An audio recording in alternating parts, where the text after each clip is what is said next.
Harus kita ubah nih satu kaidah kapitalis yang mengatakan menabung pangkal kaya.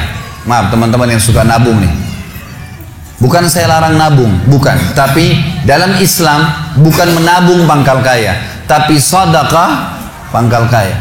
Nggak bisa ketemu antara nabung dengan sedekah, nggak bisa ketemu nih. Susah ketemunya. Karena sedekah disuruh keluarin, ini nabung disuruh simpan, gitu kan? Nggak bakal ketemu.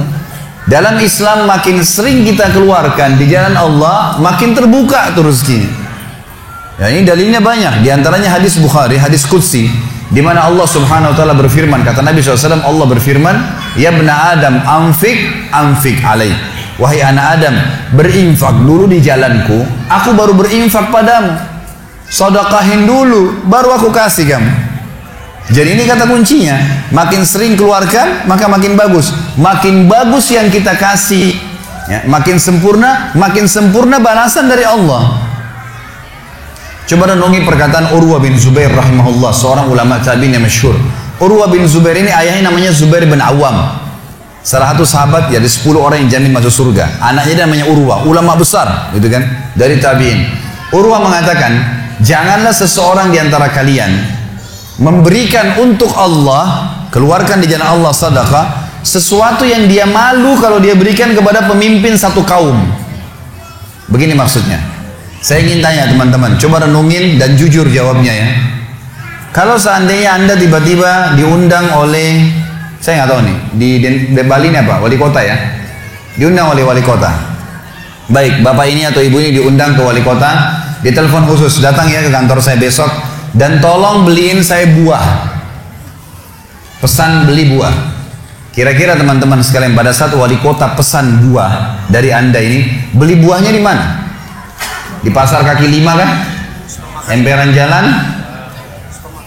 Masuk supermarket.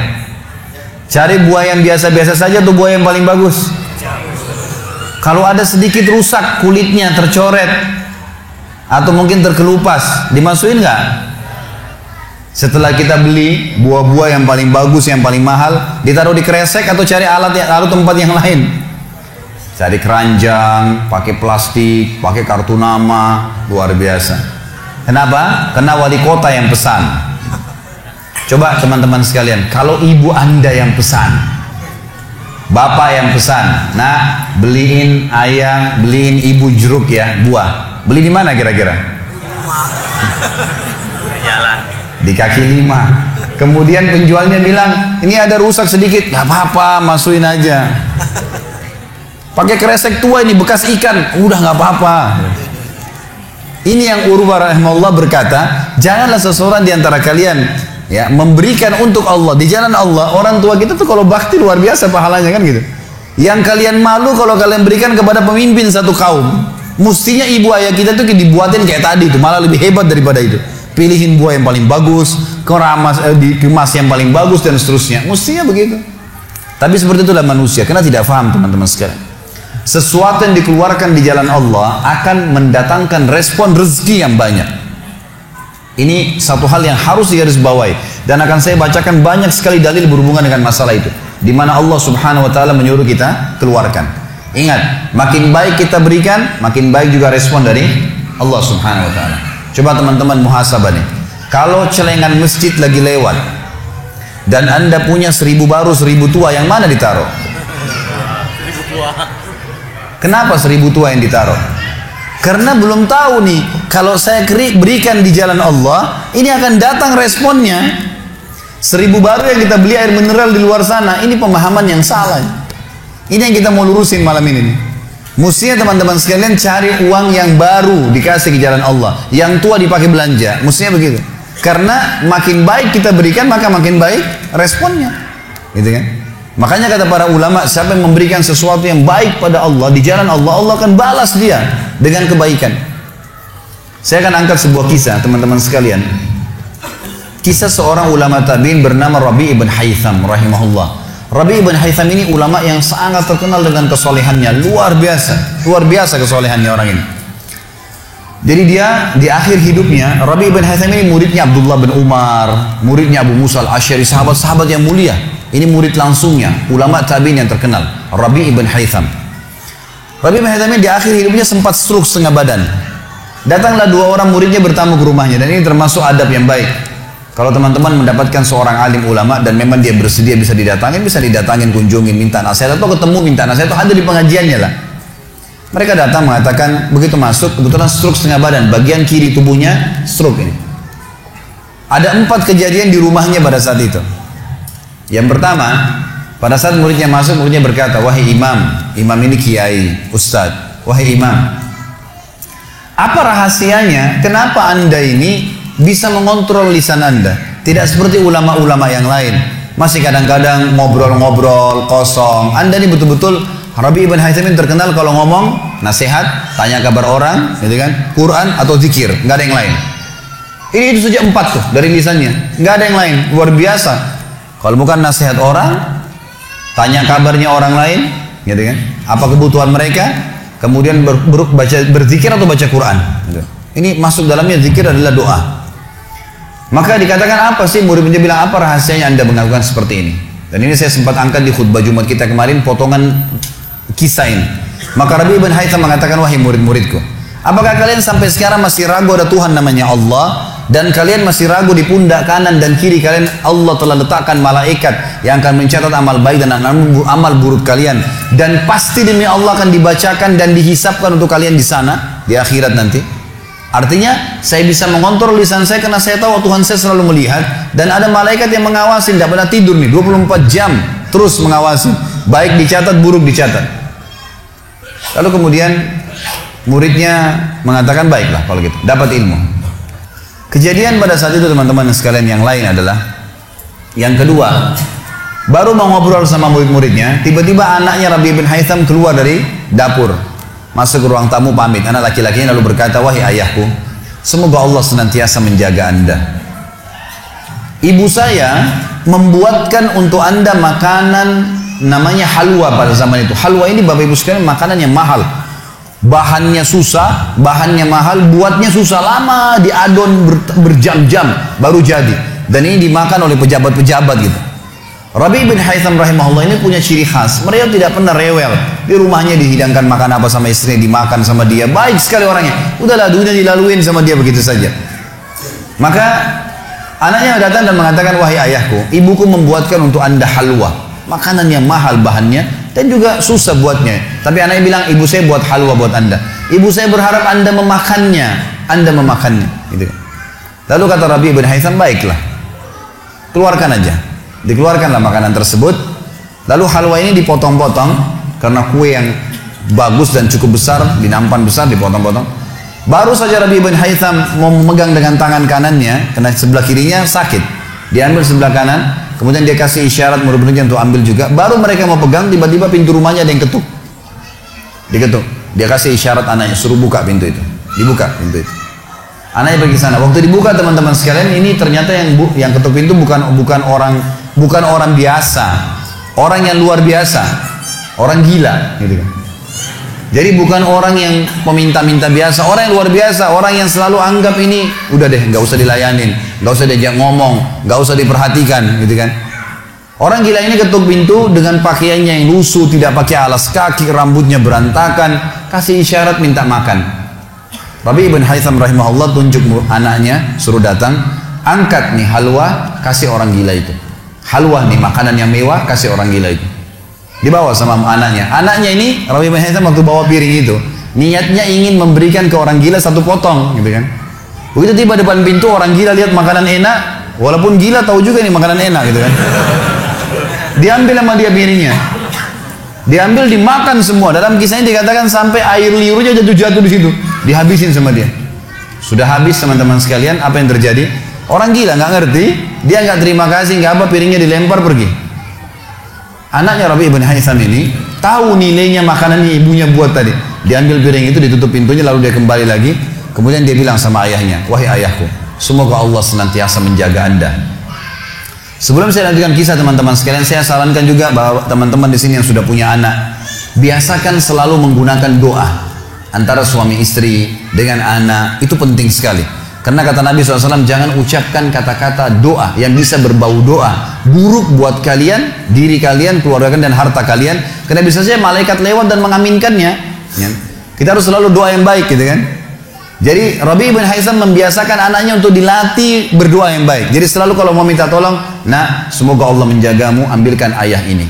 Nak semoga begini, semoga Allah menjagamu, semoga Allah berikan kau rezeki, ambilkan ayah seperti ini. Jadi selalu diikuti dengan doa.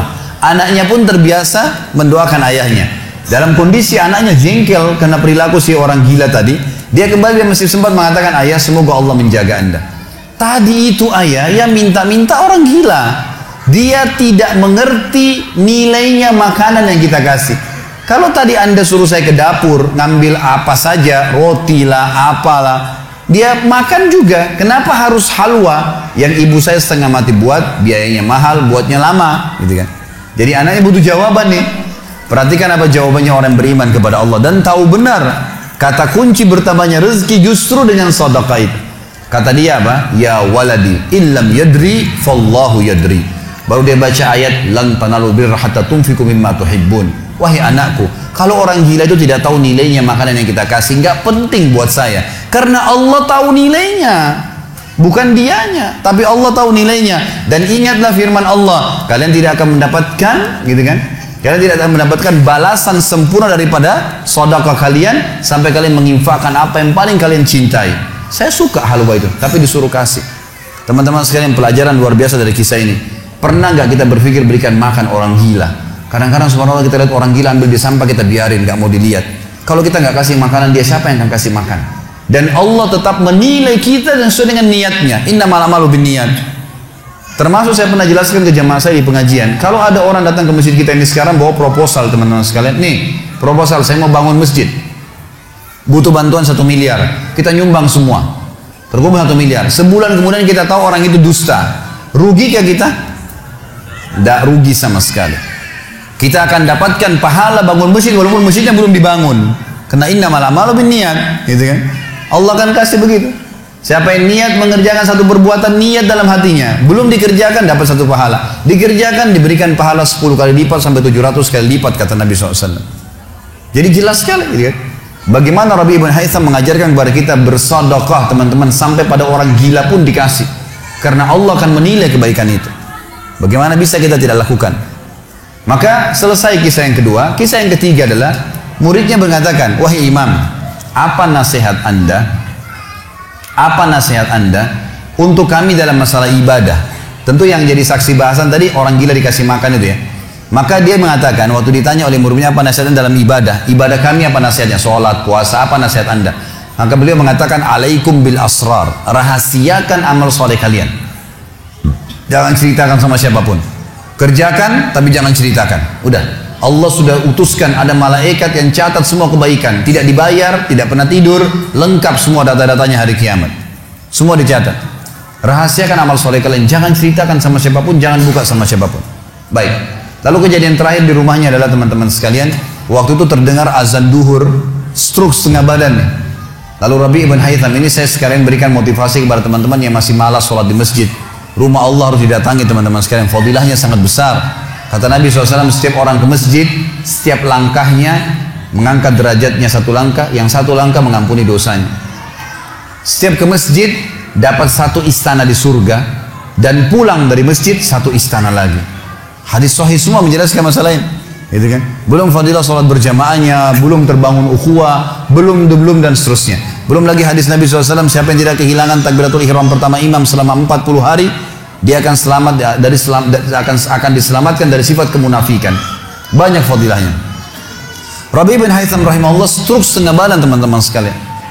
Lalu dia dengar azan duhur, dia kasih isyarat anaknya sudah tahu, suruh datang. Anaknya lalu menopang tubuhnya dia yang sebelah kanan, minta diantar ke masjid. Stroke setengah badan dan sudah sangat tua. Lalu muridnya bilang, saya lalu kemudian membantu menopang tubuhnya yang stroke, dan demi Allah untuk kami membawanya ke masjid, kakinya yang stroke terseret di tanah. Lalu saya bisikin di tengah jalan, imam, hai kiai, hai guru, anda kan punya rukhsah, punya keringanan, sholat aja di rumah. Stroke, tua, susah, gitu kan? Lebih baik sholat di rumah. Apa kata dia? Orang beriman tidak mengenal stroke kah, sakit keras kah, ibadah kepada Allah nggak terganggu nih. Kata dia, wahai muridku, aku mendengarkan dengan kupingku ini azan, hayya 'alas shalah, hayya 'alal falah, ayo salat, ayo mendapatkan kemenangan dari Allah. hanya melalui lisan muadzin saja. Karena semua muadzin sama mengucapkan, mau orang Afrika, mau orang Arab, mau orang Melayu, azannya sama. Hayya 'alas shalah, hayya 'alal falah. Allah memanggil saya mengatakan, ayo sholat, pencipta langit dan bumi, ayo mendapatkan kemenangan, lalu saya sholat di rumah saya, demi Allah saya akan datangi masjid walaupun saya merangkak. Luar biasa nih, ya, keimanan membuat seseorang stroke pun bisa beribadah kepada Allah. Tapi dari kisah kita, ya, dari 4 kejadian di rumah Rabi' bin Hasan adalah bagaimana dia bersedekah kepada orang fakir miskin tadi. Ada riwayat Bukhari yang lain teman-teman sekalian berbunyi, kata Nabi SAW dulu di zaman Bani Israel ada 2 orang. Di zaman Bani Israel ada 2 orang. 2 orang ini bersahabat, dua-duanya punya kebun. Dua-duanya punya kebun. Kebun ini mereka lagi nunggu hujan dan satu negeri itu belum turun hujan. Tiba-tiba si A sama si B. Si A ini melihat ada awan, kata Nabi SAW, lewat di atas kebunnya. Dan terdengar suara dari awan itu berkata, turunkanlah hujan di kebunnya fulan, kebun temannya dia di sebelah. Maka dia bilang, kata Nabi SAW, orang ini pun mengikuti awan tersebut. Ternyata betul, awan itu menggumpul semuanya di atas kebun temannya, hujan. Tapi cuma kebun temannya, yang lain nggak kena hujan. Maka Nabi SAW mengatakan, dia pun bertanya pada temannya, apa yang kamu lakukan dengan kebunmu? Sampai di musim panas seperti ini pun Allah masih menurunkan hujan untuk kebunmu saja. Apa yang dia bilang? Dia bilang, saya membagi keuntungan dari usaha saya ini menjadi 3. Keuntungannya bukan modal. Sepertiganya saya infakkan di jalan Allah, langsung saya keluarkan. Sepertiganya lagi saya tambahkan ke modal. Sepertiganya lagi saya gunakan untuk keperluan keluarga saya. Jadi ternyata teman-teman sekalian, sedekah itu betul-betul sangat luar biasa. Membuka pintu rezeki, jadi makin dikeluarkan, makin royal, makin datang. Saya sarankan teman-teman kalau bisa ikutin ceramah saya di YouTube, ada tentang Abdurrahman bin Auf, sahabat Nabi, serial sahabat. Kita sudah membahas 9 sahabat, Abu Bakar, Umar, Uthman, Ali, Talha, Zubair, kemudian Abdurrahman bin Auf, Talha bin Ubaidillah, terakhir itu Sa'id bin Zaid. Dan insya Allah hari Sabtu depan ini akan ada tablik akbar sahabat yang ke-10, Abu Ubaidah bin Jarrah. Abdurrahman bin Auf salah satu sifat ciri khasnya, semua sahabat suka bersedekah, tapi Abdurrahman ini luar biasa dalam sedekah, luar biasa. Beliau pernah kedatangan keuntungan 1 peti emas di satu malam, gak bisa tidur, gelisah. Istrinya tanya, kenapa Abdurrahman? Dia bilang, saya gak bisa tidur nih, belum pernah ada keuntungan sebesar ini. Kata istrinya, lalu apa keinginan? Dia bilang, saya ingin keluarkan jalan Allah, saya gak mau simpan di rumah saya malam ini. Ya, gak mau nabung. Kalau kita subhanallah baru untung 1 juta sudah antri sejam di bank, gitu kan. Ini nggak mau nabung, keluarin malam ini, sedekahin semua untuk fakir miskin. Gitu. Istrinya juga solehah, nggak seperti sebagian muslimah. Maaf, saya nggak singgung muslimah di belakang sana. Tapi ada orang begitu, suaminya dapat untung, sebelum disedekahin, sebelum kasih orang tuanya, sebentar dulu, jatah saya mana? Gitu. Ini enggak, istrinya mengatakan sedekahin, ayo kita sama-sama. Dibungkuslah emas-emas itu, koin-koin emas, dirham emas itu, kemudian dibagiin, habis. Subhanallah, karena ikhlasnya mensedekahkan semua keuntungan malam itu, besok dalam riwayat saya dikatakan datang 2 peti keuntungan dengan produk yang sama. 2 peti emas dikeluarin sama Abdurrahman, 2 peti emas. Hari ketiga datang 3 peti keuntungan, dikeluarkan hari keempat datang 4 peti, begitu terus sampai Abdurrahman memiliki sebuah gudang penuh dengan emas. Waktu Abdurrahman radhiyallahu anhu meninggal dunia, waktu mau dibagi warisannya, itu emas-emasnya saking sudah ditumpuk-tumpuk sampai melengket satu sama yang lain. Waktu mau dipisahin, dibagi, itu harus pakai kampak. Dan yang mengkampak itu tangannya sampai memar, luka. Gitu. Saking banyaknya. Selalu sedekah. Setiap hari beli 33 budak dibebasin. Setiap hari beli budak bebasin. Setiap hari datangkan 30 kafilah, ya 30 ekor unta untuk diparkir, ditaruh di tengah-tengah jalan, di tengah-tengah jalan Madinah. Lalu pegawainya berteriak, Abdurrahman membagi-bagi buat kalian, silakan, semua ambil kebutuhannya. Luar biasa gitu. Kita subhanallah kadang-kadang bersedekah, kalau orang datang itu pun masih perhitungan, gitu kan. Ini nggak sengaja cari orang yang butuh lalu dikasih. Maka lihat bagaimana mereka memahami tentang masalah sedekah ini, teman-teman sekalian. Dalam hadisnya dikatakan shadaqatu tudfi'u ghadabur rahman. Sedekah itu bisa meredam murkanya Allah. Keluarin, jangan ragu dengan masalah sedekah itu. Karena itu kata kunci datangnya rezeki. Mari kita dengarkan ayatnya. Yang pertama adalah surah Al-Baqarah, surah nomor 2 ayat 254. Allah Subhanahu wa taala berfirman, Al-Baqarah 254, A'udzubillahi minasyaitonirrajim. Ya ayyuhalladzina amanu. Hai orang-orang yang telah beriman pada Allah, anfiku, keluarkan. Mimma razaqnakum, dari apa yang telah kami berikan untuk kalian rezeki. Min qabli an ya'ti yaumun la bay'un fihi wala khullatun wala syafa'ah wal kafirun humudz zalimun. Sebelum datang hari nanti kalian menyesal, nggak ada lagi hari transaksi, nggak ada lagi kasih sayang, tidak ada lagi pertolongan, hari kiamat. Teman-teman sekalian, maaf kalau Anda punya rezeki banyak di rekening, masya Allah, bagus. Tapi usahakan selalu ada sedekahnya, karena kalau kita biarkan numpuk, kita cuma bangga di angka tulisan, di print bukunya, oh iya banyaknya, 2 miliar, 10 miliar. Kita cuma bangga dengan angka. Apa yang mau dibanggain? Pada saat antum meninggal, kalau antum tidak sedekahkan teman-teman sekalian, tidak punya masjid yang dibangun, nggak punya kegiatan amal jariah, nggak pernah punya sesuatu buat dia infakkan sebenarnya, gitu kan? Maka pastikan orang seperti ini akan menyesal pada saat meninggal. Coba ya saya sedekahin dulu. Makanya kata Nabi SAW, hartamu yang sebenarnya, harta yang kau sedekahkan selama kau hidup, itu harta sebenarnya. Dan harta yang bukan sebenarnya yang kau habiskan beli makanan dan pakaian, habis semua. Yang kau sedekahin. Seorang ulama salaf dulu pernah ditanya, setiap dia dapat keuntungan selalu sedekahin, dapat keuntungan selalu sedekahin, selalu sedekahin. Dipakai untuk kebutuhan keluarganya, sisanya sedekah, nggak ditabung sama dia, dihabisin. Maka pada saat ya ada teman-temannya kumpul di rumahnya lalu berkata, wahai fulan, apa kok nggak sayang hasil kerimatmu? Bukannya ditabung malah dikeluarin terus. Kok nggak sayang sama hartamu tuh? Kata dia apa? Justru saya sayang sama harta saya. Karena saya sayang, jadi saya mau bawa harta saya sampai di akhirat. Ini sedekah saya bawa sampai di akhirat. Kalau saya simpan di sini, saya cuma tabung untuk dunia saja. Gitu. Jadi lihat bagaimana mereka memahami tentang masalah sedekah itu. Kemudian dikatakan, dan orang-orang kafir, mereka lah orang-orang yang zalim. Mereka tidak mau sedekah, maka mereka zalim sebenarnya. Kemudian surah Ibrahim, surah nomor 14 ayat 31 sampai 34. Allah Subhanahu wa taala berfirman, A'udzubillahi minasyaitonirrajim, qul li'ibadiyalladzina amanu. Katakanlah hai Muhammad kepada hamba-hamba saya yang telah mengaku beriman, yuqimus shalah, mereka mendirikan salat, jaga salat 5 waktu mereka, salat-salat sunnah mereka, wa yunfiku, dan mereka bersedekah, menginfakkan, mimma razaqnahum, dari apa yang kami menjadikan sebagai rezeki buat mereka, sirran wa alaniyah, baik sembunyi-sembunyi ataupun terang-terangan.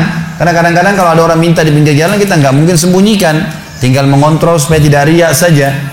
Min qabli an ya'tiya yaumun la bay'un fihi wala khilal, sebelum datang hari tidak lagi transaksi, nggak bisa lagi kita keluarkan uang kita. Di akhirat nggak laku lagi rupiah, nggak laku lagi dolar, nggak laku lagi pound sterling, nggak ada lagi semua itu. Yang laku adalah yang sudah disedekahkan selama di dunia.